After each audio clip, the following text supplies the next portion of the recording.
Hello, friends, and welcome to Season 8 of the Future Ready Librarians podcast series, Leading from the Library. This is a podcast for all librarians wherever you are in your journey. It is filled with amazing guests, important topics, and engaging conversations that will inspire, engage, and support all of us as future ready librarians. I am your host, Shannon McClintock Miller. I am the district teacher librarian at Van Meter Community School in Van Meter, Iowa, and I serve as the Future Ready Librarians leader.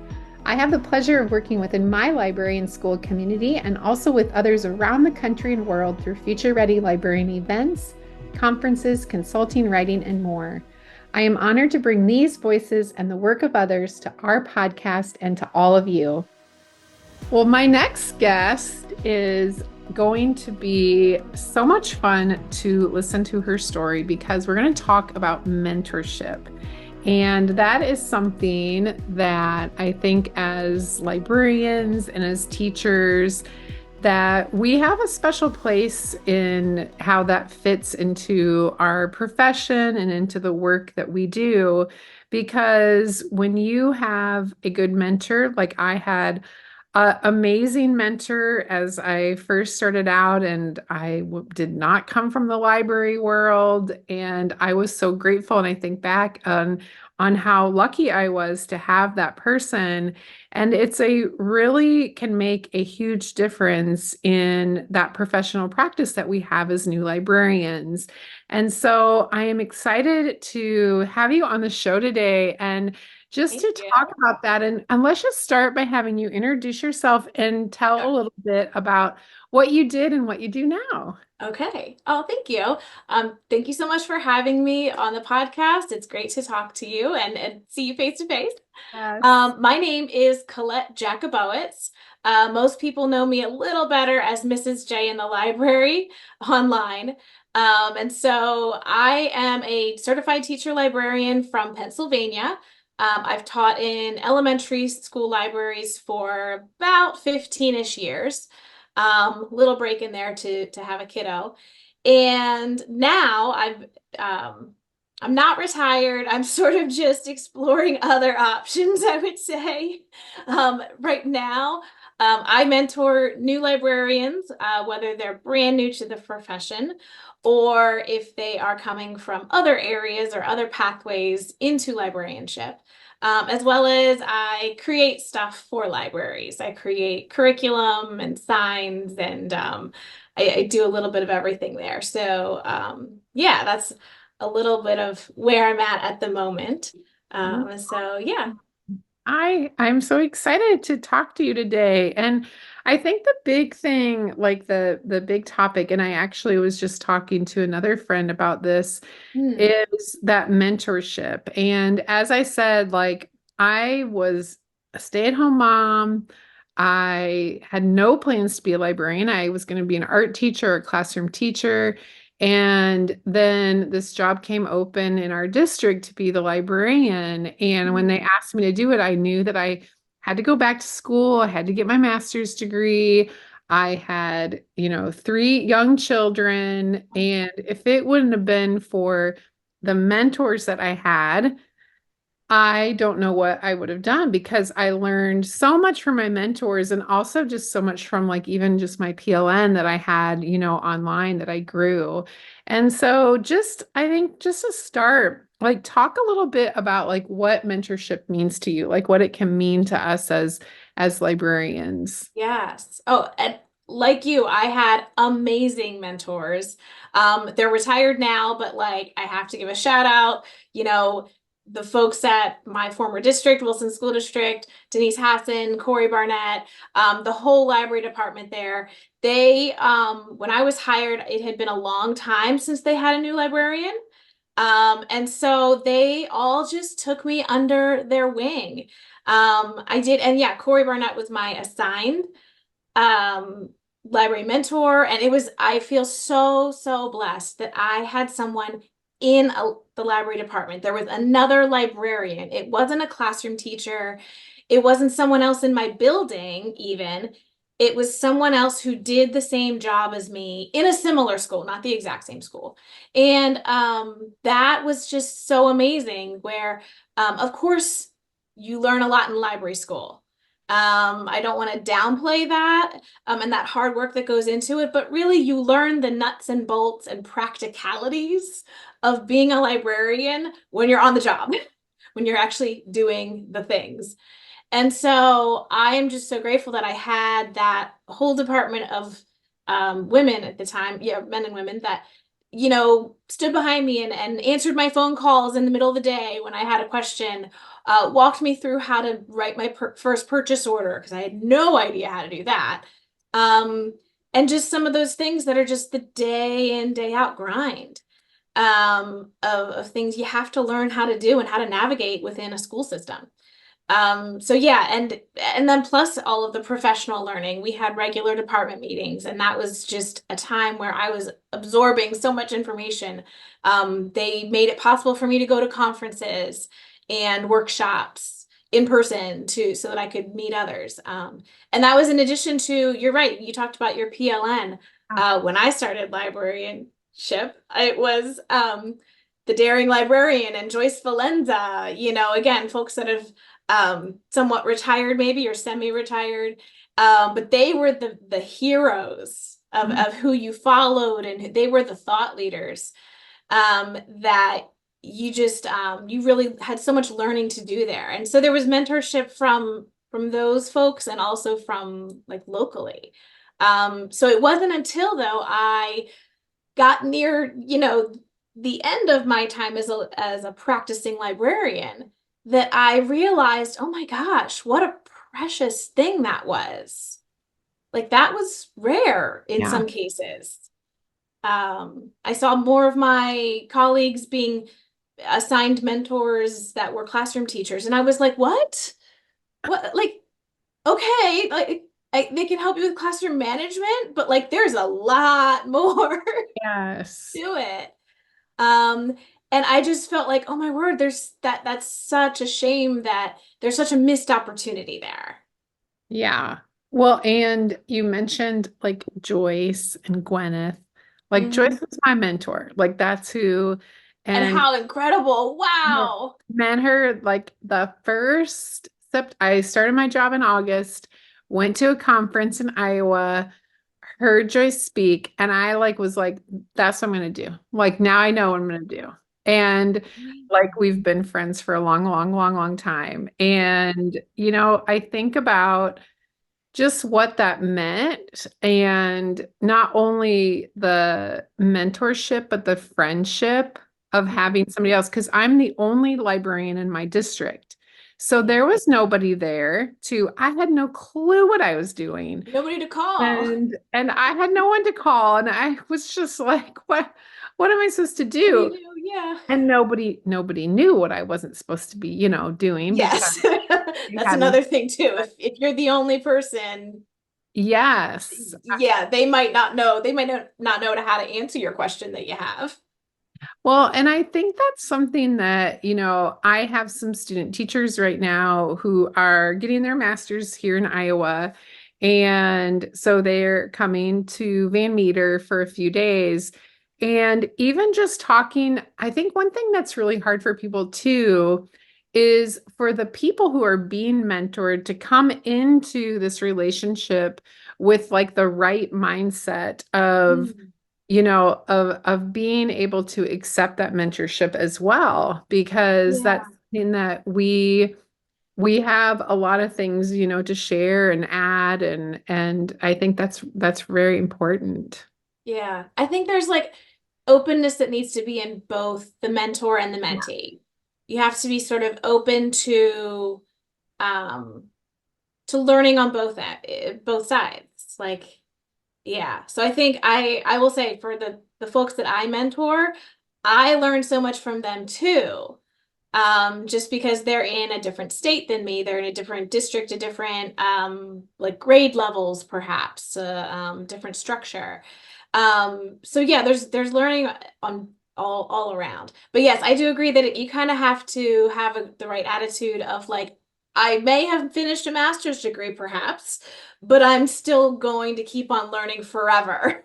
Yes. And that Yeah. there are things to be shared and things to, learn from others that have done whatever the thing is someone has seen that same problem, that same issue.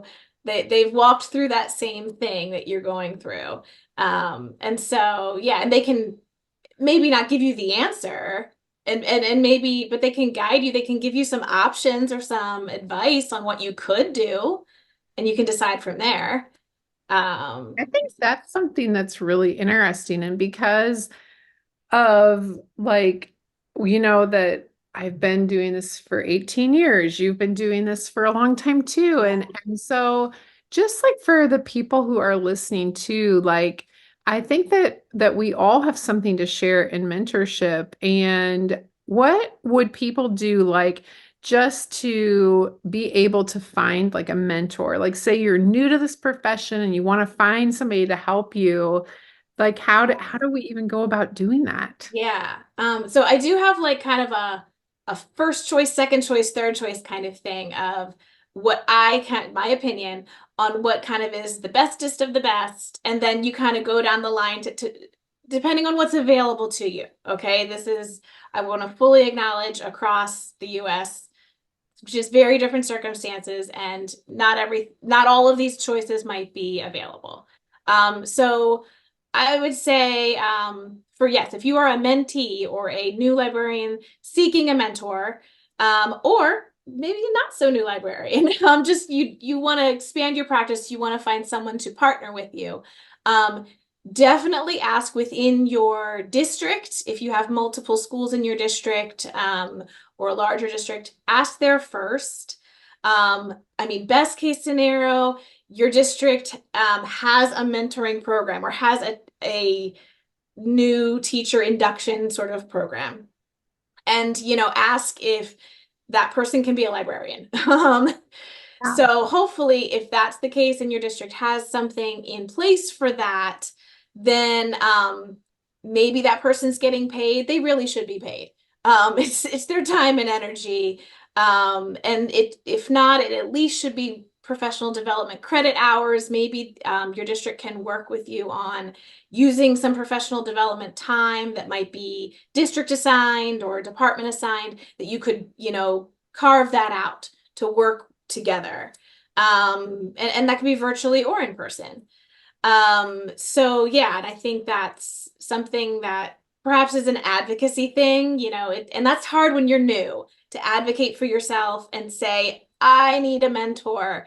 What kind of things do you provide as a district Yeah. for Yes. that? But yeah, asking within your district if there isn't a structure or a program in place, I think then it's okay to humbly and understandably, gracefully ask someone in your district, knowing that they're giving their time for free, they're not being paid, that they have a full plate already. Like everyone has a full plate.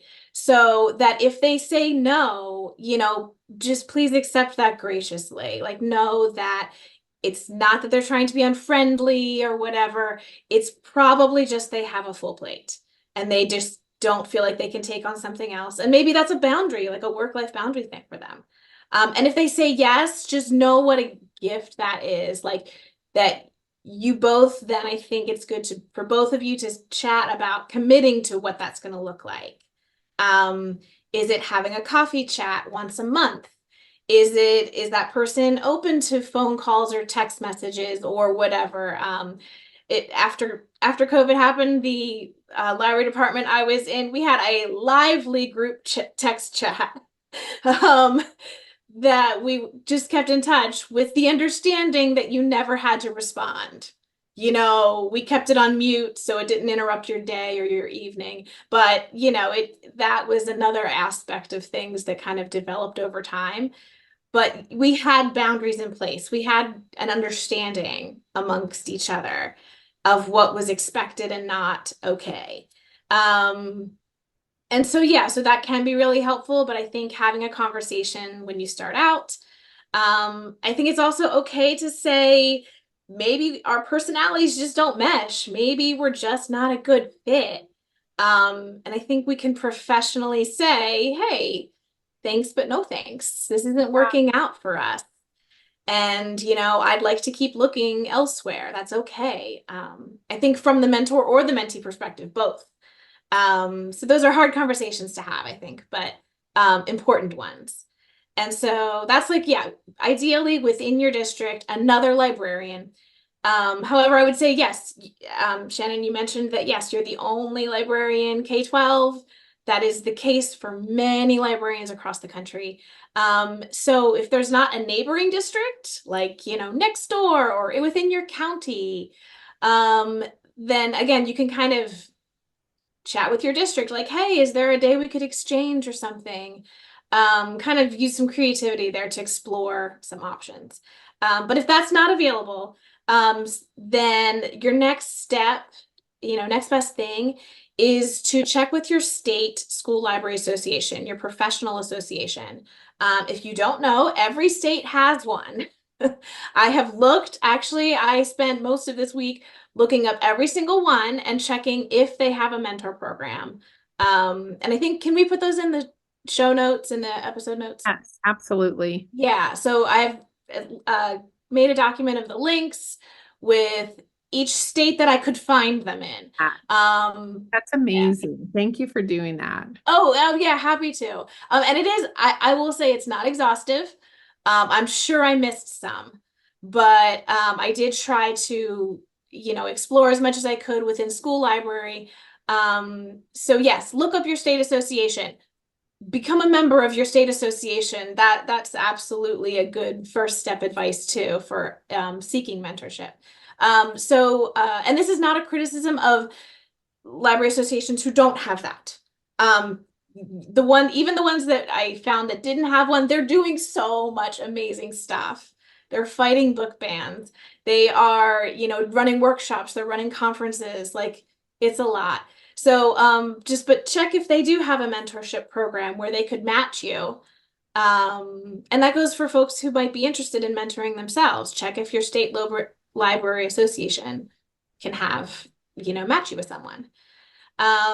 So yeah, I will say the best ones that I saw, I only saw a few of these, that the association gives a discount on the membership if you are a mentor. Oh, that's so I nice. think like that's a really nice way to say thank you and to quote unquote pay you or compensate you in some way for being a mentor, just for like the 1 or 2 years you do it, maybe to offer something.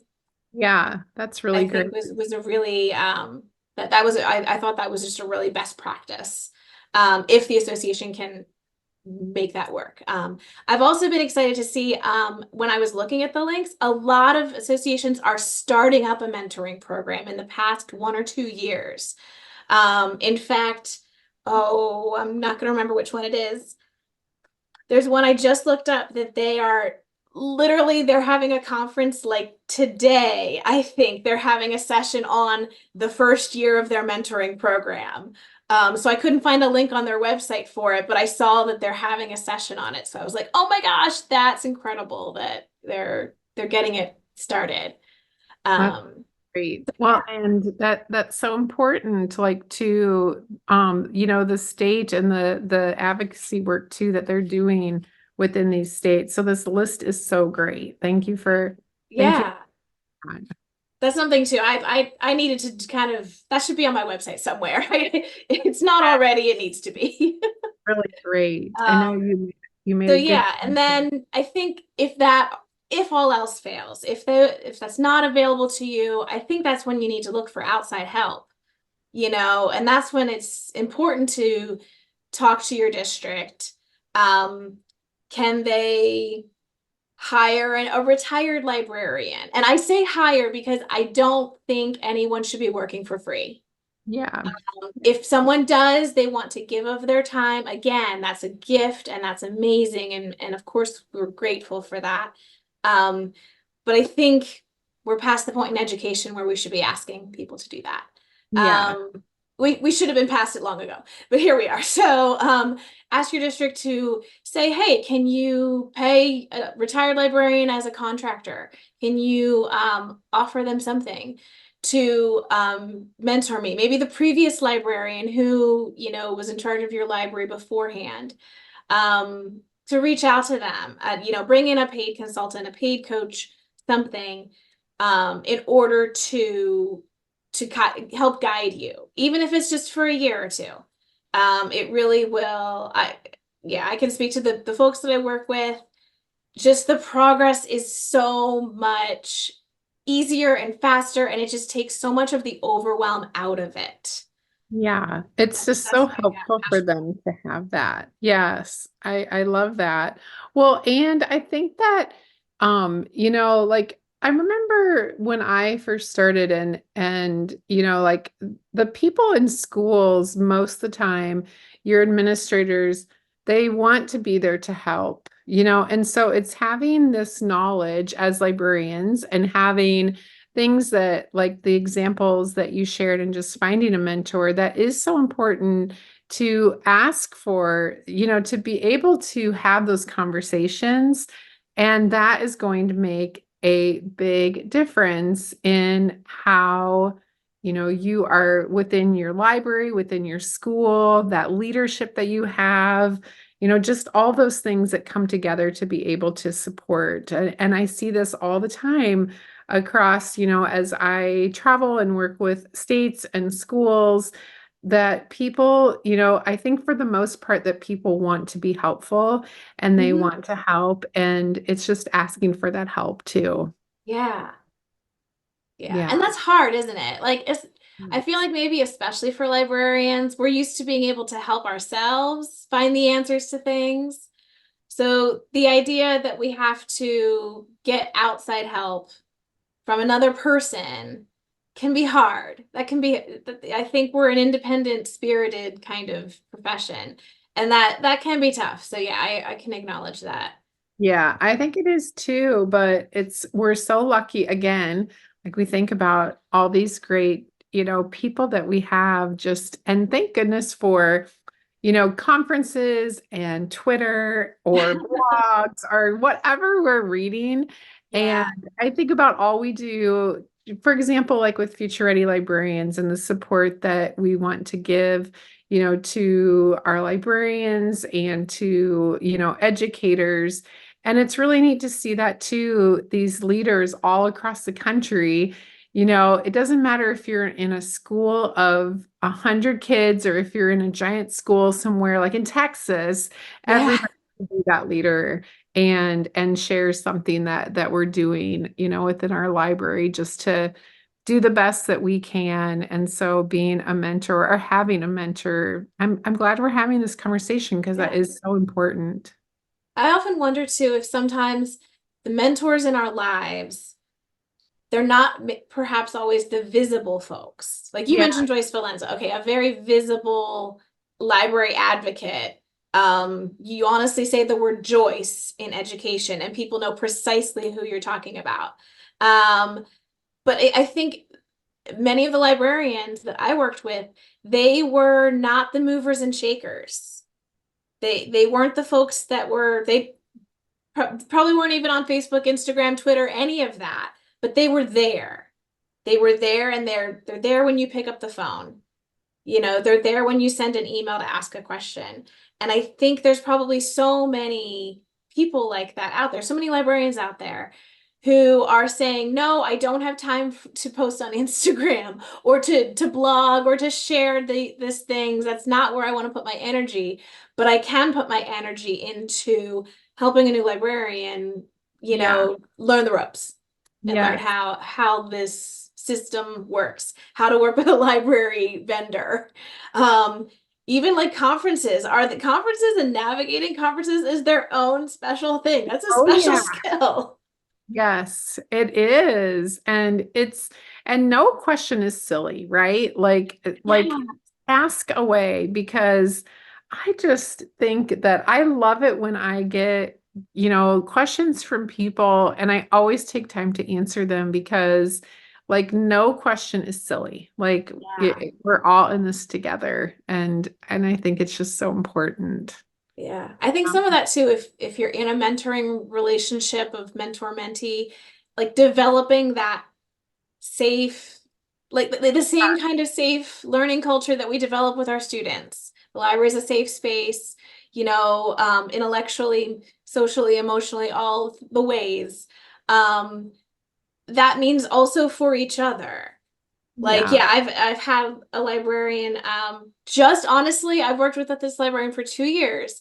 And just last month she was like, hey, the Mylars, like the covers are coming off. The kids just peel off the covers. And we had never talked about processing books too deeply, but we had never talked about taping the covers on. And she's like, I feel like this is such a silly question, but how do you keep the kids from taking the covers off? And I was like, oh, here, let me hold up a book and show you, like, you tape here and then you like tuck it here. And like it was just a hands-on thing, but she didn't know. Yeah. No one tells you that. I didn't learn that in library school No. either. No, not at all. It's those little things that we need help with Yeah. too. And it makes such a big Oh, difference then. Like she was like, oh my gosh, yes, it solved the problem and yeah. it made things so much easier. Oh, it really does. It's like, and that I know that's one reason why I love being a librarian is being helpful in our own schools, but also just being helpful in the community that we have. And we're so lucky to be part of it. And we're so Yeah. lucky to have you as part of it too, and the Oh, great work that you're doing. And you shared so many great resources that we're going to make sure that we attach to this podcast, but tell people too where they can find you at online. okay. So fastest, easiest is probably my website is mrsjinthelibrary.com. That has like all the links to socials. I'm mostly on Facebook and Instagram. Like I have a TikTok. I'm not really there. And I'm not, and so I'm not, and I don't think I'm gonna go there really, to be honest. Instagram is sort of my jam at the moment. And so, but yeah, I'm not terribly social media kind of person.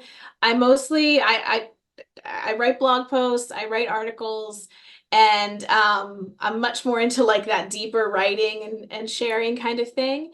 So yeah, that's the fastest way to find me is really just mrsjinthelibrary.com. And so yes, please do reach out. You can send me an email from there. And like you, I answer all my emails. I love hearing from other librarians, what they're doing and the exciting stuff that they've got going on and questions. I like answering questions too. I'm so glad that we had you on the podcast. And I know that people are going to just be inspired to either be a mentor or ask for help too. So Yes, I can't thank that'd you be enough. amazing. That's what I hope Thank for this episode. I love it. Well, thank you so much for joining me. Yeah, thank you for having me. As always, thank you to all of our listeners for joining us for this episode of the Future Ready Librarian podcast series, Leading from the Library. And a very special thank you to our sponsors, Follett. You make a difference in our libraries, schools, and within our lives and that of our students every day. We appreciate everything you do. I hope you can take what you learned in today's podcast and put it to use within your practice as a future ready librarian. If I can support you in any way, please feel free to reach out to me on X or Instagram at Shannon M. Miller or to my email at shannonmcclintockmiller@gmail.com.